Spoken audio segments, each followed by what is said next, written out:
Hi, I'm Nick Karakutis of Be Thankful Farm here in Deerfield, New Hampshire. We're a community-supported agriculture farm. That means we, each season, sign up member families from our town and surrounding towns. You can think of it as a membership farm. And then for 20 straight weeks, we will provide them with the freshest possible fruits and vegetables and cleanest, usually with no spray of any kind on them at all. And I hire mostly the teenage kids of the member families. So they get to come here and see how it actually works, how crops are produced, and then bring it home and feed their families themselves. So the families pay me, and I pay their kids. They grow the crops and they take them home. So it's a really nice cycle. It's very nice. Today, I want to give you a quick look around the farm. You can meet some of my workers, and they'll talk to you about what it is that they do, and you can see how knowledgeable they are, and they're the main reason for my success.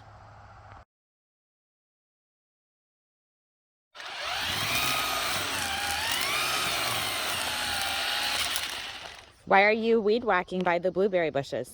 So the weeds under the blueberry bushes obviously are bad, taking nutrients from the blueberries because the roots are higher up on the ground. So after we take all the weeds out from under, we're going to put paper down, which blocks all the photosynthetic light, and we're going to put paper chips over that to hold the paper down, and next year we'll have hopefully more blueberries than last year. Thank you. Yeah.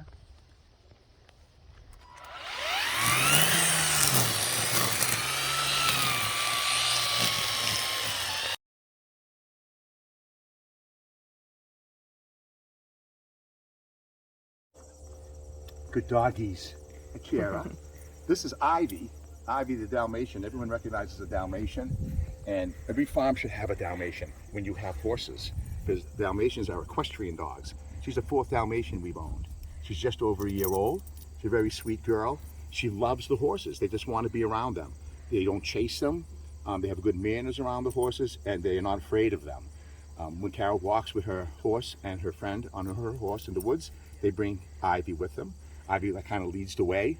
If a little squirrel or something showed up on the track that might have scared a horse, she'd be there to defend them and to let them know something's up.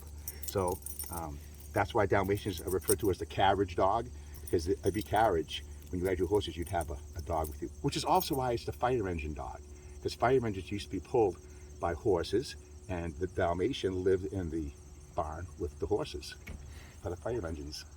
Good girl.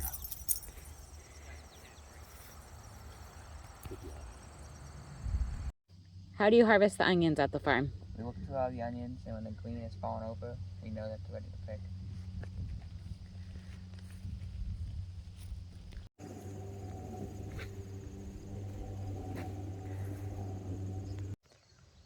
Hi, this building here is a specially modified environment, and we call it a high tunnel.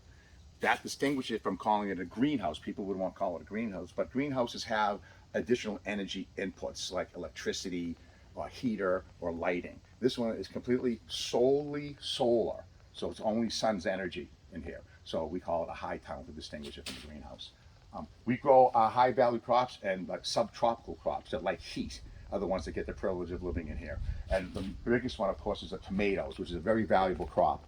And outdoors, they can be a real challenge because there's lots of diseases outdoors for the home gardener. But in here, we have very little of that. We don't get the blights. We might get some leaf mold, which you get on greenhouse plants, but the plants can easily withstand that. So we don't have to use any chemicals on them either when they're indoors like this. We use them in this basket weave system. As you can see, we put a series of posts and 2 plants between each post. Then we take these courses of string, and as the plants grow, we just keep adding courses. As they get taller and taller, we do them again, and we're just kind of holding them together and forcing them to go vertically upright. This allows a lot of light penetration right into the plant, so all the fruit are exposed to light, so you get better, more fruit, and you get better fruit when the light can touch the plants.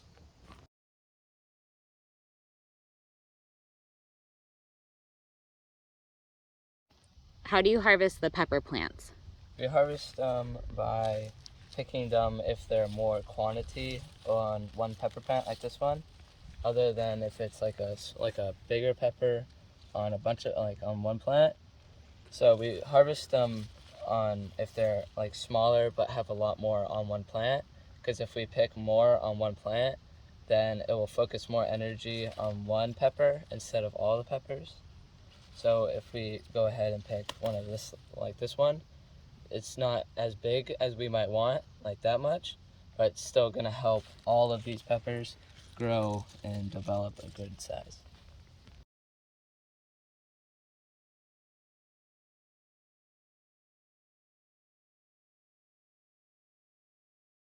Well, keeping in line with that, every dog on a farm has to have a job. This is Kira, and she's a 7-year-old Decker Terrier, and she is a rodent control expert. And since we got her, before we got her, we had problems with lots of rodents, especially with the big groundhogs. But, she was a puppy when she first took out her first groundhog, and since then we've really had none take up residence on the farm. She'll take out any rodent that she comes across, which is important because we have big problems, obviously, with mice and voles mainly. But she's our little fox, so she helps keep the population down on those critters.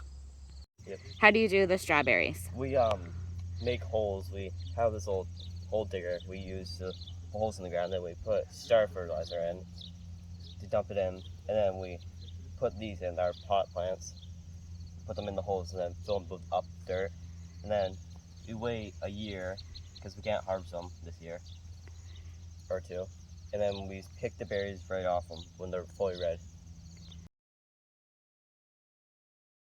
This is our sweet potato bed. It's here in field 2, and it's really looking spectacular. As you can see, it's completely filled in. You can't see a speck of ground. It provides its own ground cover. It blocks out weeds all on its own. It started out just with these little plants in these holes here. See, we cut holes in this black plastic, and we put the little plants in, but then they make these big long runners. And then all this is photosynthetic surface for them. But all the energy is going right back down into the root system of this plant because a sweet potato is an actual true root. Other potatoes are above ground stem material called a tuber, but this is a real root, the sweet potato root. This also is a crop that is usually going much further south. So we've had some decent luck with them. Before we opened up to the open ground, we had black plastic here too. So this was a real heat sink. So we absorbed a lot of heat, and we got a lot of good growth. So we're expecting a real good harvest here from these sweet potatoes.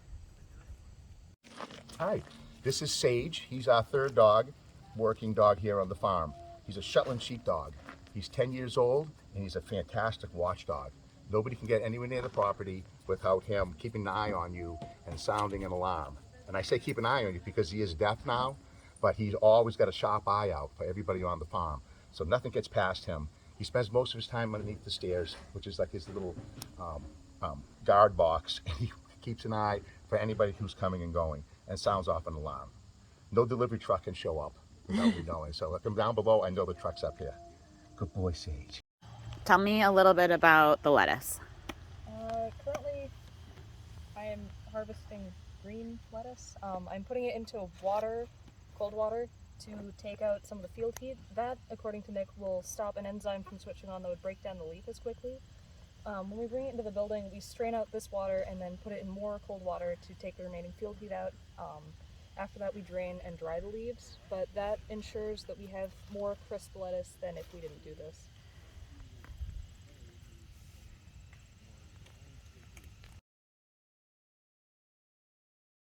All right, these are your classic eggplant, Italian style, the big purple ones.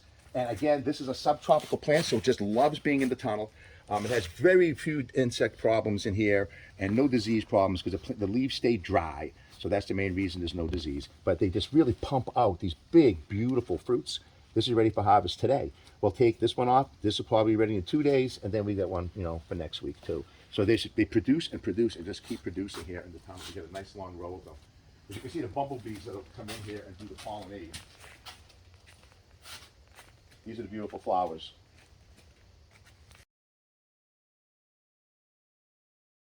So why do you put straw down on the potatoes? We put straw down on the potatoes to prevent as much weeds from getting up underneath, like by the base of the plant.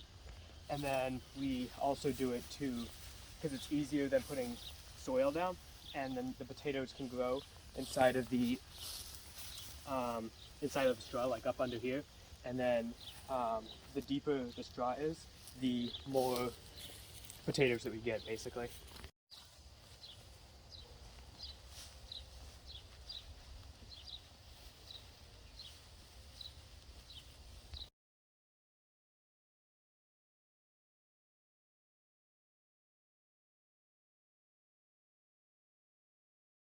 Okay, well, it's Friday, it's pickup day. Let's take a look at the results from all of our kids' hard work this week. Again, we have another great harvest. Let's take a look what we have here. First of all, let's start right here with the tomato table. We picked hundreds of tomatoes today out of that tunnel and yesterday. And this week, everyone's gonna get 5 of these. And we got some real beauties. We got these heirloom, big, beautiful Cherokee purple tomatoes from the Cherokee Nation from the 1800s. It's an ancient heirloom. We also have these big, giant purple brandywines, which is another heirloom variety. You cannot purchase these in the store because of their weird shape and not non-perfect skin, perfect flavor, but they would break in transit. So you cannot buy these in the store. You can only get these from a farmer or grow them yourself. So we have a wide variety here. We also have these beautiful yellow tomatoes, which are low in acid for people who can't eat some of these darker tomatoes. So people can still find something they like in their tomatoes. They're very low in acid. They're very fruity. Okay, what else do we have going on this week? We also have some of these little plum tomatoes. People like to put those in sauces, so that's a choice also.